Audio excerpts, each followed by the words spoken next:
Muy buenas tardes, queridos amigos. Bienvenidos a Vladimir a la Una. Hoy vamos a conversar con un invitado que viene del exterior, un amigo analista político, periodista, analista económico también.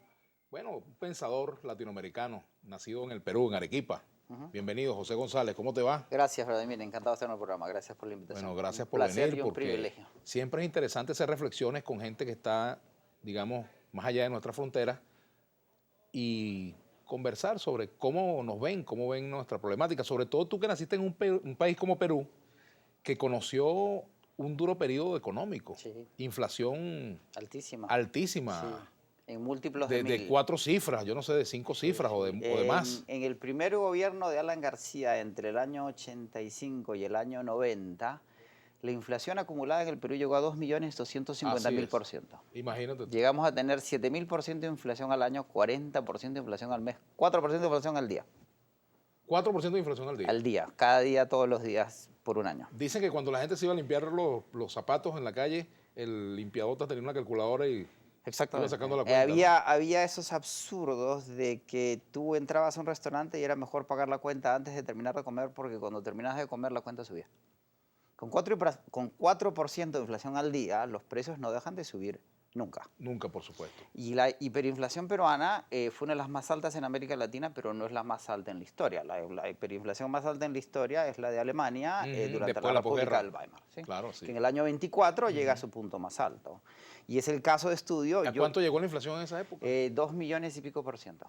Yo hice todos mis estudios de posgrado en Berkeley y en Columbia en inflación. Yo me especialicé en inflación Así es. después de la experiencia peruana. Porque el problema de la inflación no es un problema exclusivamente económico y financiero, es un problema social. Social, así es. La inflación a ciertos niveles deshace el tejido social. Así es. El contrato básico en una sociedad es el dinero.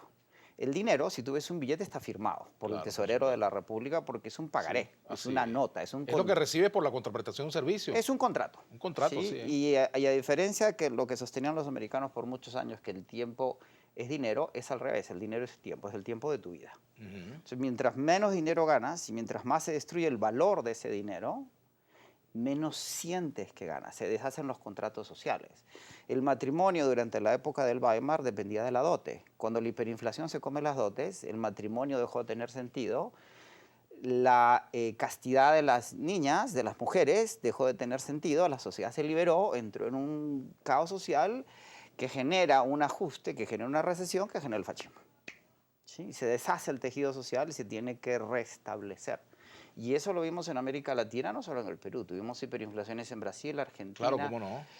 Bolivia también. Bolivia, Nicaragua, Israel. Israel tuvo hiperinflación en la segunda mitad de los 80s, curiosamente. Y la fórmula que se utilizó para acabar con las hiperinflaciones es la que establece Jeffrey Sachs en Bolivia. Jeffrey Sachs ajusta la economía boliviana en base a sus estudios sobre la hiperinflación alemana y en base a ese modelo se ajustan todas las economías latinoamericanas hacia fines de los 80, comienzos de los 90. Ahora fíjate, yo recuerdo, volviendo al caso de Alan García, que tú lo conoces muy bien, al primer gobierno de Alan García incluso encabezó todo un tema, toda una denuncia de la deuda externa. Sí, claro. Incluso la consigna del no pago a la deuda Sí, claro. tiene prácticamente su origen en el Perú. Exactamente, porque además él era cabeza del movimiento no alineado. De los no en ese alineados, momento. así es, en esos Tú y momentos. yo nos acordamos de esas un poco épocas. de eso, por supuesto. Y el Perú... Incluso aquí en Venezuela también hubo hasta marchas contra el pago de la deuda externa. Sí, claro, porque además la relación que tenía Alan García con Carlos Andrés Pérez era parte de esa plataforma de los no alineados. Así es. Y la relación era tan cercana que Pérez era el padrino del único hijo varón que tuvo García en su primer matrimonio. Y esa propuesta es elaborada en una confrontación con el Fondo Monetario Internacional cuando empezaba a aplicar los primeros ajustes ortodoxos en la región. Claro, ahora fíjate tú, antes de entrar con el fondo, que yo quiero que hablemos también, que entremos a fondo con el fondo. Fíjate, José, el otro asunto con la deuda externa tiene que ver con las condiciones generales de la economía del Perú. Sí. Y no podemos hacer, digamos, similitudes mecánicas entre Venezuela y Perú. No. Pero estamos en Latinoamérica. Y Latinoamérica ha tenido un comportamiento cíclico en su economía. Ha tenido crecimiento, decrecimiento, inflación, momentos de estabilidad. Pues Perú pasó momentos muy duros de inestabilidad económica y logró salir. Me gustaría hablar un poco sobre cómo logró Perú derrotar la inflación, pero además reactivar su economía, porque nosotros tenemos problemas, tenemos inflación, pero tenemos también problemas de caída de los precios del petróleo, tenemos un aparato productivo bastante golpeado y de paso, pues, seguimos dependiendo de la renta petrolera. Exactamente. Por si fuera poco, ¿no? En el caso peruano fue muy dramático incluso porque el Perú dejó de pagarle al Fondo Monetario Internacional, que es uno de los pocos casos de la historia en que una nación soberana no le paga al fondo, que es tu último recurso financiero. El último que te va a prestar, pues. Exactamente.